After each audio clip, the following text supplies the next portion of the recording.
Rangareddy MLC పట్నం Mahender Reddy, Chevella MLA కాలే యాదయ్య షాబాద్లో మండల పరిధిలోని తిమ్మారెడ్డిగూడ, వెంకమ్మగూడలో పర్యటించారు. అక్కడ సీసీ రోడ్లు, అండర్ డ్రైనేజ్ అభివృద్ధి పనులకు శంకుస్థాపనలు చేశారు. ఈ సందర్భంగా వారు మాట్లాడుతూ కాంగ్రెస్ ప్రభుత్వంలో అనేక సంక్షేమ కార్యక్రమాలు అందించడానికి తాము ఎప్పుడూ సిద్ధంగా ఉన్నామన్నారు. గ్రామాల్లో చాలా వరకు కంపెనీలు వస్తాయన్నారు. రంగారెడ్డి జిల్లాలో ఇంకెక్కడ ప్రభుత్వ భూమి ఉంటే అక్కడ కూడా కంపెనీలు తీసుకురావడానికి తాము సిద్ధంగా ఉన్నామని స్పష్టం చేశారు.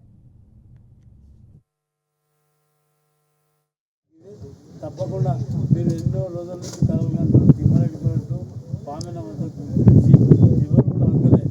తెలంగాణ రాష్ట్రం మొత్తంగా నేనే బ్రిడ్జిలు, ఈసీ నది మీద, మూసీ నది మీద బ్రిడ్జీల గురించి, కొమనబండ బ్రిడ్జి, నకలపల్లి, హైదరాబాద్ మధ్యలో బ్రిడ్జీలు, ఇవన్నీ కూడా ఈసీ మీద, మూసీ మీద 10-12 బ్రిడ్జీలు శాంక్షన్ చేయడం జరిగింది. అందులో ఒక 5 బ్రిడ్జీలు కంప్లీట్ అయిపోయింది. ఇంకా 5 బ్రిడ్జీలు పెండింగ్ ఏదైతుందో దానికి గవర్నమెంట్ రాగానే ఫైనాన్స్ అప్రూవల్ లేదని ఆపేసింది. నేను అరటి గురించి కూడా మన ఇన్ఛార్జ్ మినిస్టర్ శ్రీధర్ బాబుతో సీఎం గారితో కూడా క్లారిఫికేషన్ చేసుకొని తప్పకుండా మన బ్రిడ్జీలు, రోడ్లు ఏవైతే పెండింగ్ ఉన్నాయో అవన్నీ కూడా పూర్తి చేయడానికి సంపూర్ణ సహకారం ఇవ్వడానికి ప్రభుత్వం చేస్తున్నాం. కాబట్టి తప్పకుండా ఇవ్వాలి. కాకపోతే ఒక్కొక్కటిగా విధంగా అన్ని బ్రిడ్జీలు, రోడ్లు కంప్లీట్ చేసుకుంటాం. మరి మన ప్రధానంగా కొమరబండ బ్రిడ్జి దానికి 5 కోట్లు అయింది.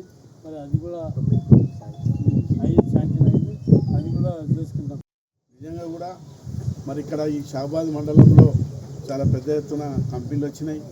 మరి దేశమంతటా కూడా, మన రాష్ట్రమే కాదు దేశమంతా కూడా షాబాద్ మండలాన్ని చూసే విధంగా మరి పెద్ద ఎత్తున కంపెనీలు వస్తున్నాయి. ఇంకా ముందు ముందు కూడా చాలా కంపెనీలు రాబోతున్నాయి. ఇంకా ల్యాండ్ ఉంది కాబట్టి మనం కూడా దానికి సహకరించవలసిన అవసరం ఉన్నది. మరి ఏదైతే ఎలక్ట్రికల్ బస్సెస్ కానీ, మరి ఏదైతే వెల్సన్ కానీ చాలా పెద్ద పెద్ద కంపెనీలు వచ్చాయి. ఇంకా ముందు కూడా రావడానికి మంచి అవకాశం. ముఖ్యమంత్రి గారు కూడా మరి ఇక్కడ షాబాద్ మండలం ఉన్నటువంటి మరి ఇంకెక్కడ గవర్నమెంట్ ల్యాండ్ ఉందో పెద్ద పెద్ద కంపెనీలు తీసుకోవడానికి వారు కూడా ఆలోచిస్తున్నారు. మనకు జిల్లా ఇన్ఛార్జ్ మంత్రి ఎవరైతున్నారో మరి వారు కూడా మరి మన ఇక్కడ షాబాద్ మండలం ఉన్నటువంటి ఆయనకే ఈ శాఖ ఉన్నది కాబట్టి ఇంకా డెవలప్ చేయడానికి అవకాశం ఉంది.